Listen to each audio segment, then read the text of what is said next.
With PokeBeach announcing that our first main set of 2026 Perfect Order is releasing on March 26th in Pokemon TCG Live, we can make an educated guess that that is when the yearly standard format rotation will occur.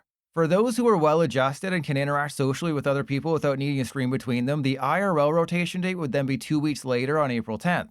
If you're unfamiliar, every year the Pokemon trading card game rotates out cards that are roughly 3 years old to keep the standard format fresh, and also to force you to constantly buy new cards. For 2026's rotation, every card with a G in the bottom left will no longer be usable in Standard and can only be played in Expanded. Due to reprints though, there are a few exceptions like Boss's Orders and Ultra Ball and Rare Candy who all received I-Block versions. Additionally, things like Judge, Pokemon Catcher, and Crushing Hammer will all be getting J-Block reprints in early 2026. Now, I have to say this is merely a list of the top 10 cards we're losing to rotation and what the current replacements might be.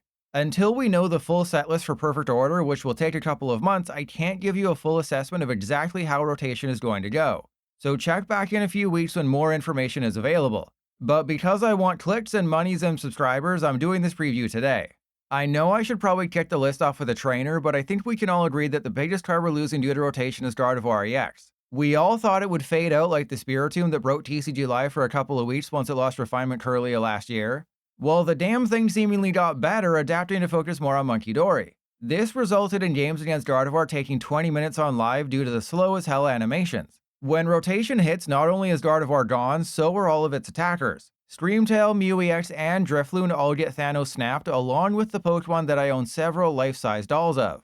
For some of the cards in today's video, I'll be talking about potential replacements. For Gardevoir, there is no replacement. The entire archetype is gone, and nothing we know of so far can even hold a Litwick to what has dominated for so long. Psychic Energy Acceleration as a whole takes a major hit as Xatu is also gone. That effectively leaves Mega Gardevoir EX and Wonders Patch to fill the void, except neither are nearly as good. Mega Guardy gives up 3 prizes, and Wonders Patch can only help you 4 times per game. I guess you could play Smoochum, but you shouldn't do that. Regardless, when rotation comes to TCG Live at the end of March, we will happily say Alola to the card that causes games to take forever. This is more like it. Even though it's a lie and the greatest players of our generation have lost because they INO'd their opponent into bosses for game, INO is the best G-Block supporter leaving Standard. I can't tell you the amount of times I've had a great starting hand, got INO'd, then ended up with nothing. Sure, I've also been helped an equal amount of times thanks to an early INO and breaking my unplayable hand, but human brains only remember hardships, not happiness. While I'm personally much more inclined to affect people's feet instead of their hands, there is no direct replacement for INO, like how there was no direct replacement for Marnie a few years back. Still, post-rotation, there are ways to disrupt your opponent from stacking their hand, or to prevent an Alakazam deck from completely steamrolling you. As we learned last week, Judge is getting a J-Block reprint and could be included either in Ascended Heroes this January or Perfect Order in March. Best of all, Judge can screw over your opponent a lot more than INO in the early game, as it's a shuffle draw 4 for both players. If you're a crazy person, there's also Lucian and Harlequin. These are less than ideal. Not only are they based on a coin flip, but you could be left with 3 cards while they get 5 or 6. Or I guess if you have weighted dice, they always get 3 and you always get 5 or 6. Otherwise, Unfair Stamp is a good option. A-Specs will remain standard legal until March 2027, and this guy's great for hand disruption. The only downside, obviously, is that it's your A-Spec, so if you want to run Unfair Stamp, you can't have Prime Catcher or Maximum Belt. Unfortunately, you won't be playing with your balls nearly as much next year. Probably due to the fact that we're in a world with 3 prize basics again, Nest Ball is currently slated to rotate. I mean, it makes sense. One should simply not be allowed to get a Mega Kangaskhan EX for no effort. Also, to a much lesser extent, Great Ball is also rotating, though I wouldn't be surprised if that gets a reprint sometime next year. Ultra Ball will still exist for a few more years, so that's a great way to find the basic Pokemon you need, albeit at the cost of discarding 2 cards from hand. The loss of Nest Ball also opens up the possibility of Mega Signal seeing much more play. It is limited to Mega Pokemon only, but if your deck has a few of them, it grabs one for free. And for basic Terras like Ogerpon and Terrapados, there's Terra Orb, so all hope is not completely lost for multi-prize basics. For single prize decks, Buddy Puffin will be legal for another year, meaning Dragapult EX has nothing to worry about. Plus, with Pokepad out next year, you'll be able to find not only single prize basics, but non-rule box stage 1s and stage 2s for free as well. Finally, on the A-Spec side, Precious Trolley will remain, but its usefulness is about to go way down considering that the supporter who gets Precious Trolley to enhance your first turn like a hammer is leaving. Otherwise, you could always run Brock Scouting or Dawn to help find Pokemon, though those are supporters and potentially not as powerful as you want them to be. Okay, picture this. Your feet are soaking in a tub of honey and the Pokemon trading card game online still exists. Life is good. Also, picture a turn 1 Arven for Precious Trolley and TM Evolution while you already have an energy in hand. Come March, that dream dies. Just a few years ago, consistency supporters like Arven and Irida never would have been played, but the meta shifted to almost requiring them and both were massively popular. For Arven replacements, there currently aren't any. That could all change once we know the set list for Perfect Order in a month or two, though. For now, expect pretty much every deck to run 4 copies of Lily's Determination. The loss of such a consistent supporter could also lead to a rise in Toxagiri and Pokegear usage, even with both of them always failing me. Because while things like Dawn, Colress's Tenacity, and Hilda are all viable, they don't have the universal appeal of Arven. Because I don't want the rest of the list to just be trainers, I'll put Golden Go EX at number 5. While it's always been a really good deck, the arrivals of Lunatone and Solrock and Mega Evolution base set pushed the Silver Surfer to new heights. Now you have somebody who can deal 70 damage turn 1, potentially cheesing an early knockout. After that, the Sun and Moon combo helps you draw even more cards, making an INO to 1 even more useless than a YouTuber's prediction about future formats. While I listed Gardevoir as the number 1 most important rotating card due to its dominance on TCG Live, Golden Go is actually the most popular deck in tournaments both inside and outside of Japan. It's a combination of Golden Go's raw draw power plus its insane attack, which can one-shot even a Mega Venusaur fairly easily. Post-rotation, we don't have a replacement. Golden Go is a 2-prizer who takes massive KOs and draws cards. Charizard and Gardevoir are the closest, except they're both Megas who give up 3 prizes, plus they have no ability and are stage 2s. The fact that our closest comparisons to Golden Go give up an extra prize and can't do much besides deal big damage goes to show just how insane the Cheese String Man ended up being.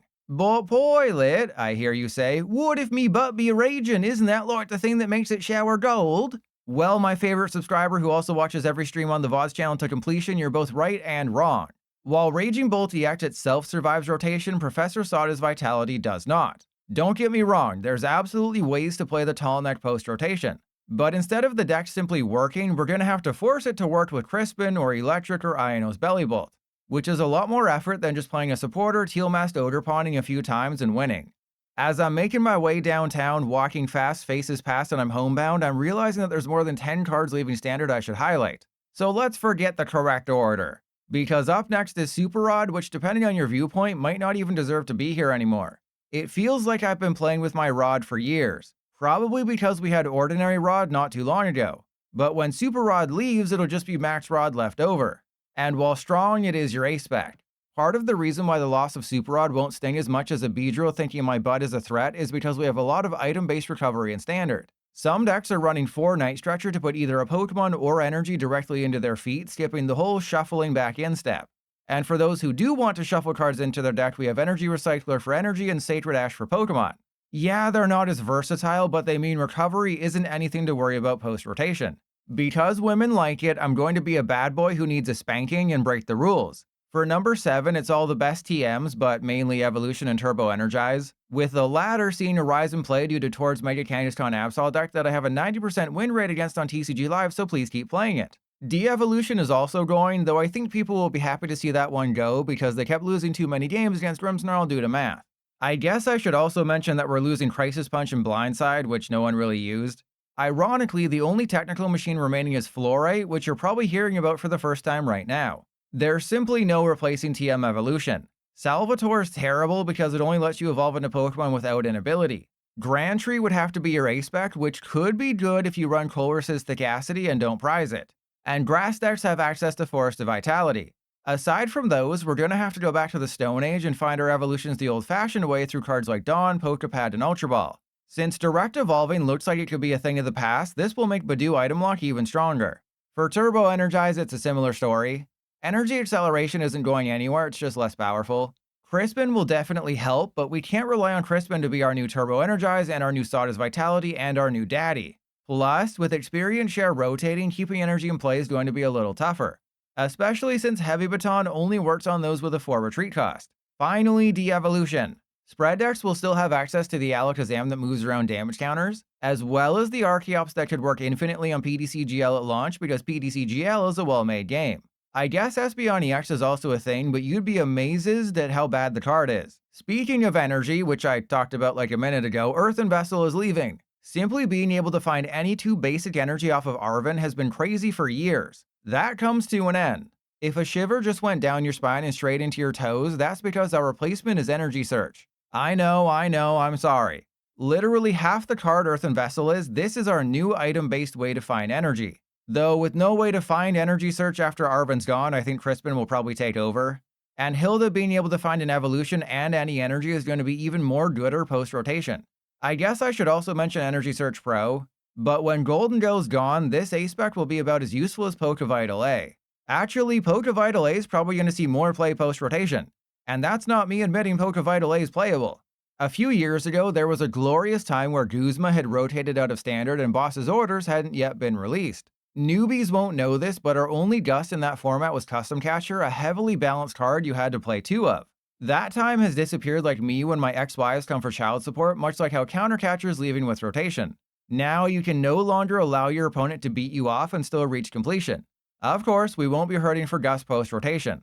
Boss's Orders had an eye block reprint, meaning you'll stick around for at least a couple more years. Prime Catcher's here until March 2027, and good old Pokemon Catcher is being reprinted for the J block, so that'll be annoying us for 3 more years, just like Donald Trump. Wait a second, I'm already at number 10? Yeah, like I've been saying for months, this is going to be one of the biggest, most impactful rotations in Pokemon card history. So how about I rapid fire some cards directly into your eye holes? The best stadium in recent memory Artisan is going. Same with Mesa Goza, which you forgot was still in Standard because it was so intrinsically linked to Lugia V-Star. Pokepads are obvious replacement for each of them. On the special energy side of things, it's a massacre. Luminous, Jet, and Reversal are all done. Luminous Energy leaving means Dragapult DX players will have to play Crispin along with Neo Upper if they still want to spank their monkey. Jet Energy's absence, along with Penny and Turo's scenario, means corner cards like Maractus and Yveltal become more powerful, while Lopunny suffers. Reversal Energy, meanwhile, was a single prize evolution deck's way of leveling the playing field. Ignition Energy stays, but that's no Quantum of Solace for things like Slowking and Darmanitan. And what about helpful ability Pokemon? Pidgeot EX is flying away, never to be seen again, even though Ash promised he'd return, meaning it will put even more emphasis on Fezandipity being in every single deck. No Squawkabilly EX means no more explosive turn 1s. Mew EX going hurts your chances of recovering from an INO to 1 or 2. In that same vein, Cleffa can't help single prize decks fix a bad starting hand. Yeah, this rotation is going to be an absolute bloodbath. Any other year I would have had Charizard EX and Superior Energy Retrieval in the top 10. Now they didn't even get a mention. We won't have to wait too long to find out just how impactful the G-Block rotation is going to be. While our rotation likely isn't until the end of March, Japan loses the cards at the end of January. Once the data starts trickling in, I'll give you an early preview. I know I probably forgot about some replacement cards, so for those of you who've been impatiently waiting to actually me in the comments, now is your chance. For everybody else, post in the comments which cards you'll miss the most. And also how happy you'll be to never face Gardevoir EX again on TCG Live.